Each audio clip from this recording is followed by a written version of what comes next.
بسم اللہ الرحمن الرحیم۔ السلام علیکم، میں ہوں اسد ارشد اور آپ دیکھ رہے ہیں ڈیلی نیو پوائنٹ۔ وفاقی وزیر داخلہ رانا ثناءاللہ نے فرخ ورائچ کو انٹرویو دیا جس میں انہوں نے بہت ساری باتیں کی ہیں اور عمران خان کے خلاف کی ہیں اور انہوں نے سر عام کی ہیں اور سر عام دھمکیاں دی ہیں۔ آپ کو ابھی انٹرویو بھی سنائیں گے۔ انہوں نے کہا ہے کہ اب یا تو عمران خان رہے گا یا پھر پی ڈی ایم رہے گی، یعنی کھلے عام وفاقی وزیر یہ بات کر رہے ہیں۔ تو پاکستان کے آئین میں بہت سارے قوانین ہیں جن کے اوپر عمل درآمد کرتے ہوئے وفاقی وزیر داخلہ رانا ثناءاللہ کے اوپر ایکشن لیا جا سکتا ہے، لیکن ہمیں ایسا کچھ ہوتا ہوا نظر نہیں آ رہا۔ رانا ثناءاللہ نے عمران خان کے بارے میں کیا کہا ہے، آئیے ان کا یہ بیان سنتے ہیں اور اس کے بعد اس کے اوپر تفصیل سے بات بھی کرتے ہیں۔ اس ملک کی سیاست کو وہاں پہ لا کے کھڑا کر دیا ہے کہ اب دونوں میں سے ایک کا وجود ہی باقی رہنا ہے۔ تو کیا یہ تو اس لیے اب پھر جب ہم سمجھیں گے کہ ہمارا وجود جو ہے وہ اس کی نفی ہو رہی ہے تو ہم تو ہر اس حد تک جائیں گے جس حد میں پھر یہ چیزوں کی تو نہیں سوچا جاتا کہ جی فلاں چیز کر دیں فلاں چیز نہ کریں، یہ جمہوری ہے، یہ غیر جمہوری ہے، یہ اصولی ہے، یہ بے اصولی ہے۔ یہ تو پھر چیزیں جو ہیں وہ ختم ہو جاتی ہیں۔ آپ کے ماننے والے چاہنے والے سینکڑوں ہیں، لاکھوں ہیں، آپ کی یہ باتیں سنیں گے تو وہ تو عمران خان کو اپنا دشمن سمجھیں گے اور وہ حملہ کرنے سے گریز نہیں تو عمران خان کے ساتھ جتنے لوگ ہیں وہ ہمیں اپنا دشمن سمجھتے ہیں۔ اس سے تو انارکی پھیلے گی۔ نہ تو انارکی پھیلی ہوئی ہے اور کیسے پھیلے گی؟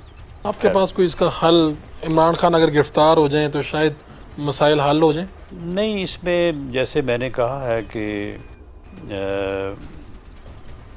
اب جو جس سطح پہ وہ معاملات کو لے گئے ہیں اب یا وہ سیاست سے منفی ہو جائیں گے یا ہم منفی ہو جائیں گے۔ دونوں میں سے ایک نے ہونا ہے۔ عمران خان نے اس بات کو اس سٹیج پہ لا کھڑا کیا ہے، ٹھیک ہے، لیکن یہ اس نے کھڑا کیا ہے، یہ اس کا قصور ہے، اس میں ہمارا قصور نہیں ہے۔ ہم نے تو ایک اور پریس کانفرنس آپ کو سناتے ہیں جو عمران خان کے جلسے کے بعد مریم اورنگزیب نے کی ہے، وہ کیا کہتی ہیں آئیے سنتے ہیں۔ ایک شخص جو پورے پاکستان کو کہتا ہے کہ خوف کے بت توڑ دوں اور میں کسی سے نہیں ڈرتا، وہی شخص جب اپنی ننھی منی جلسی میں جاتا ہے تو بلٹ پروف جیکٹ پہن کر، بلٹ پروف گاڑی میں بیٹھ کر اور بلٹ پروف کنٹینر اور جو ایک ڈبہ وہاں بنایا ہوا تھا اس میں کھڑے ہو کر تقریر کرتا ہے۔ یہ وہ شخص ہے جو کہہ رہا ہے کہ خوف کے بت توڑ دو۔ یہ منافقت، یہ جھوٹ، یہ فراڈ، دھوکے بازی، یہ صرف اس لیے ہو رہی ہے کہ جو آخری جھوٹ ابھی پٹاری میں پڑا ہے کہ میری جان کو خطرہ ہے، وہ بے نقاب کہیں نہ ہو جائے۔ آپ کو چہروں سے نظر آ رہا ہوگا کہ یہ ہارے ہوئے سیاستدان ہیں، ان کے چہروں پر ہار نمایاں نظر آ رہی ہے۔